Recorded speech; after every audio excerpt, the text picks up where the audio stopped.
It is day 6 out of the water and we are in full flow here. Esme and Lynn are on deck painting the second coat of primer. And then Phil is very helpfully stripping the varnish off our old deck table, which was really sad and tired. And I am going to do a job that I've been looking forward to for ages, which is try to restore as best as I can this hatch lid. So as you can see here, it's really coming apart, lots of hangnails, we catch ourselves on it all the time. But I think it's too expensive to get it remade, so I'm going to see if I can salvage it as best as possible, but it might be beyond it, to be honest. But let's see what we get to.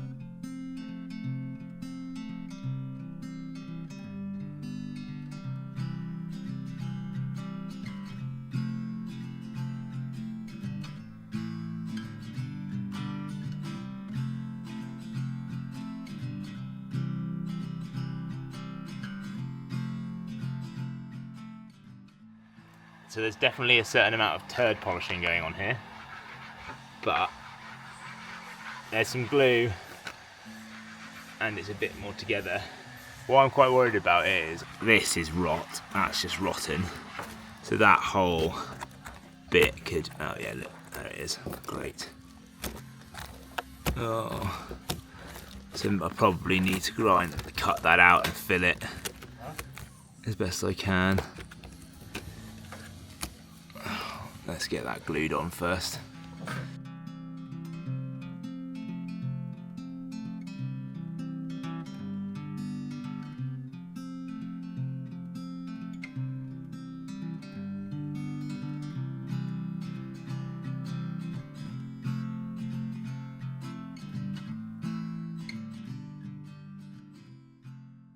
So I'm not sure what the last bit of filming Paddy did was, but it's now about 6:37.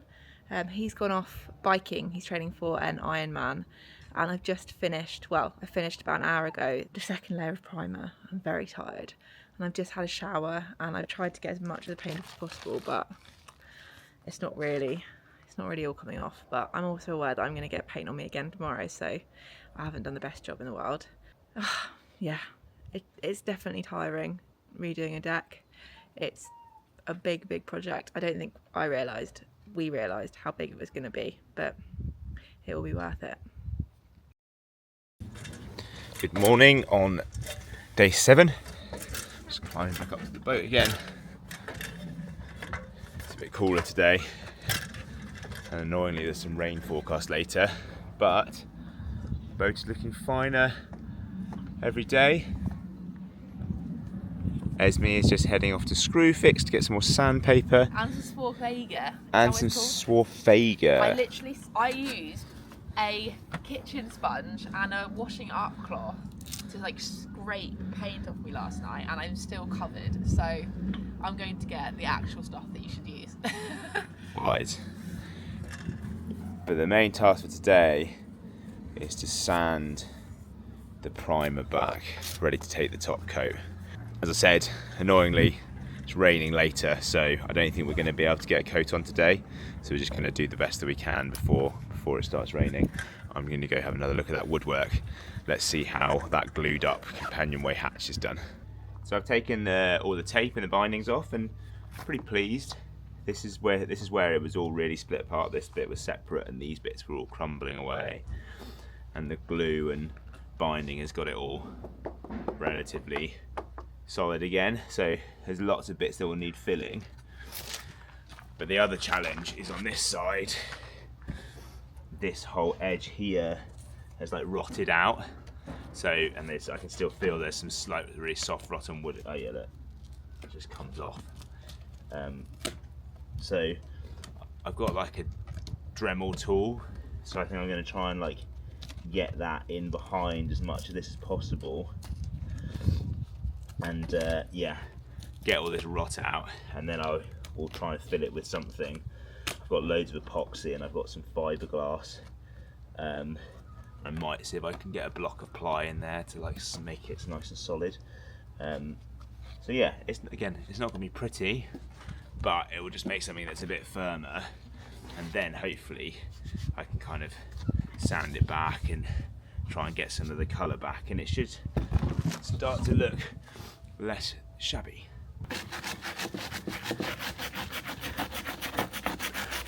This rot's actually coming back quite nicely with just a wire brush. I wonder whether the scraper is going to help get into the corners. Yeah.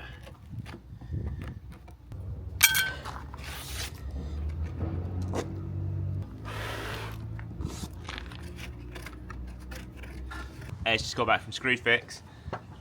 We're going to try some of this. So it says it's like a wet rot hardener, so it should like soak into all the rotten wood and set. So I'm hoping that can save a lot of the stuff along here that I don't really want to scrape completely out because I'm removing too much material. So let's see how this does. Interesting. Oh, it smells bad. You wouldn't want to do this in an enclosed space. This stuff smells pretty potent. So what I'm hoping is that I can pour epoxy either side of this board into that gap, and it will just fill up, and then I can just take the board out. I've wrapped it in this like plastic sheet, so hopefully it doesn't like stick to the board as much. It could flow out here, but I'm thinking if I make it quite thick, like a paste, then I can just get it to fill either side under here.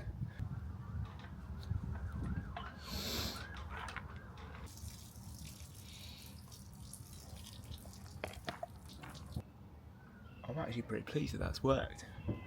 See, it's kind of like level here, and it's also level down the back there. Maybe if I put a bit more in.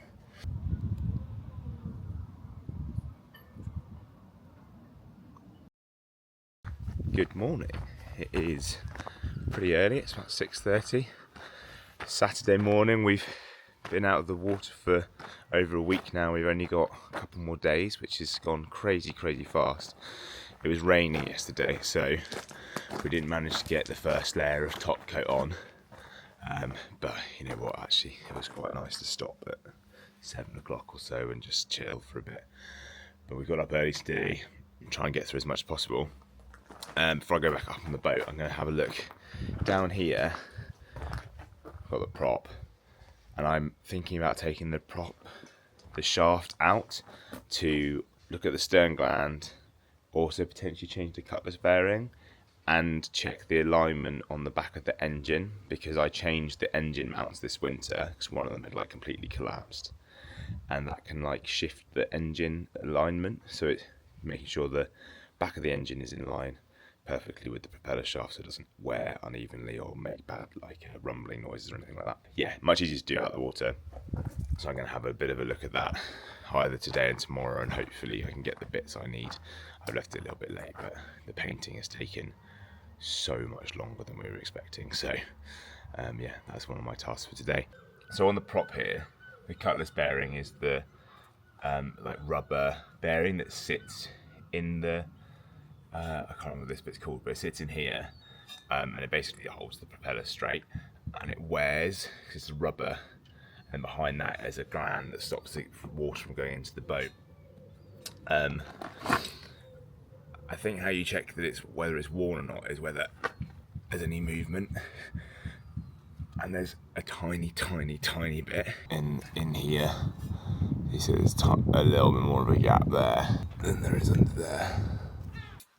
Right, I'm now down in the back of the engine bay. This is like probably the grubbiest corner of the boat. I'm sitting where our bin normally is, so it's really nice down here. But the access actually to the stern gland stuff's pretty good. So I don't know whether you can see down here, we've got the prop shaft coming out the back of the engine. So here's the coupling. So that's the prop shaft coupled to the back of the gearbox. So what I'm just doing is I'm going to take that off, and then this will slide the prop out a little bit, and I can check the alignment of whether the engine is sitting in the right kind of axis to this propeller. I'm also, whilst I'm back here, going to repack the stern gland, which is what keeps water from coming into the boat around the propeller shaft here. So I've just got to take that off and pull out the packing.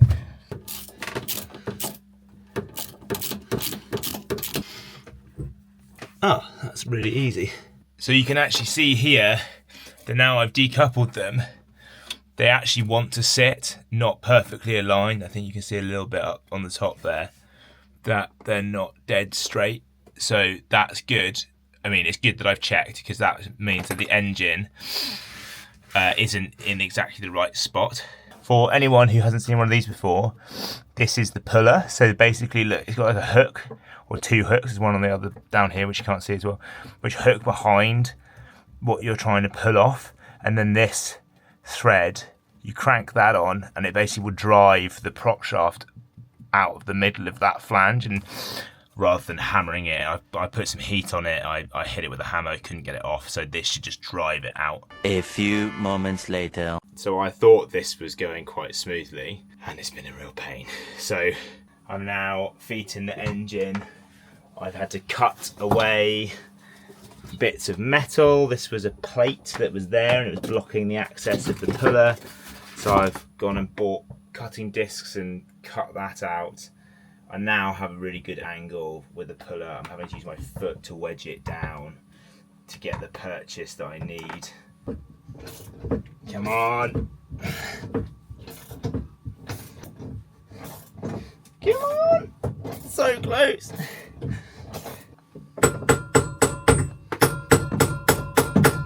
Yes.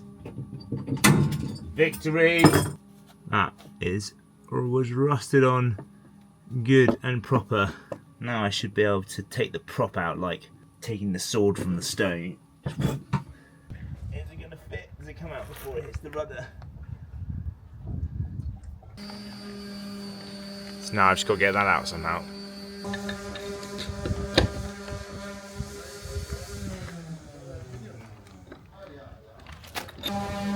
I'm not totally sure how that's helped me, if at all.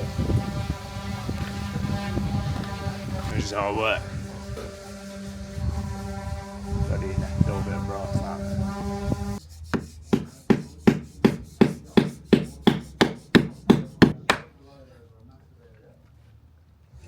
Ow. So you can see now I've like managed to knock this all the way down. I'm hoping that this will now come out. I cannot believe how long that's taken. I think I've been doing this for about 5 hours.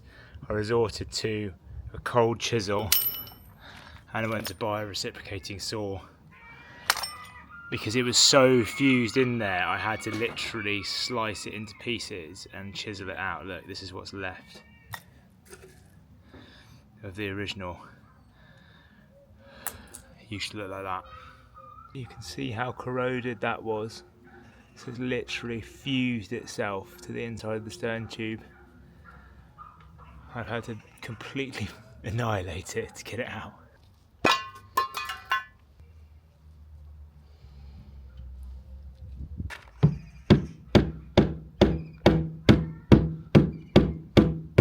I am pooped. Let's go see how Ez is getting on. I've left her alone, painting and sanding all day, poor lady. What's going on, honey? I may be like just over halfway. Oh, it looks lovely. So shiny. So I think painting the deck of the boat has got to be one of my least favourite jobs so far. I think it will be really satisfying when it's done, but it's honestly taken hours and hours of work. I think by the time we're done, it's going to have taken us over 100 hours of labour time to get it all finished. So it's not an easy job, it's not a quick job. It's also taken us a week and we're only about halfway there, but hopefully it'll be really satisfying when it's done. So this morning, the next part of that job is going to be sanding back the first layer of top coat and getting the next layer on, whilst Paddy's down below doing all sorts of stuff for the engine. So now we're all kind of fresh and sorted down here. I'm going to clean up the prop a little bit, pop that back on. But before I do any of that, I'm going to go and do the engine alignment. So I've got to make sure that this is going perfectly straight into the back of the engine.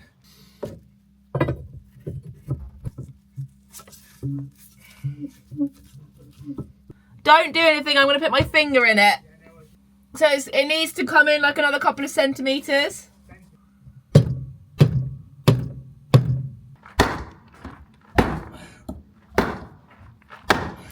It's really interesting because I think the alignment of the engine's now fine. I think what happened is when imagine the engine like this and the propeller down there, this mount collapsed a while ago, right? Yeah. And so it then wore the cutlass bearing on that side. So then when I took the prop off, the prop dropped. So then the alignment looked like it was off slightly down to that side. Now I put the new cutlass bearing back on, it's gone true again. Okay. So it means that the fresh engine mount and the fresh cutlass bearing are now aligned. So it had worn into the old mount. I mean, that's worrying that happened, but great news for us today because it means you won't have to move the engine. I don't think I've got to move the engine. It's literally like I need to lift the proper tiny amount to get it to go onto the coupling, and that's because the weight of the prop just pulls down. Yeah. So you should you're supposed to block it up so it's straight and then do the side to side and up and down. Yeah. And as soon as I block it up, it goes straight on. Amazing. This morning is the morning the boat goes back in the water, so it's currently being taken across the road right now. Paddy's just painted the last bits of anti-fouling that we couldn't get to, and yeah, she looks a lot better than she did 11 days ago, that's for sure. Lots more to do still, but pleased with the progress we've managed to make this week.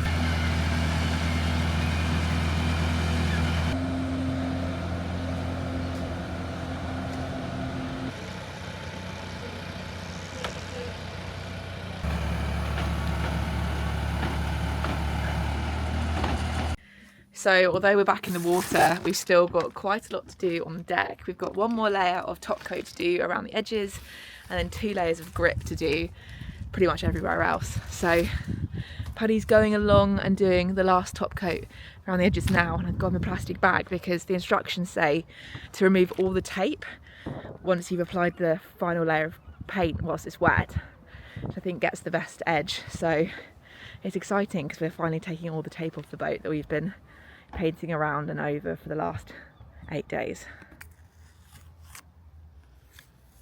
Right, this big green bit should be breathing.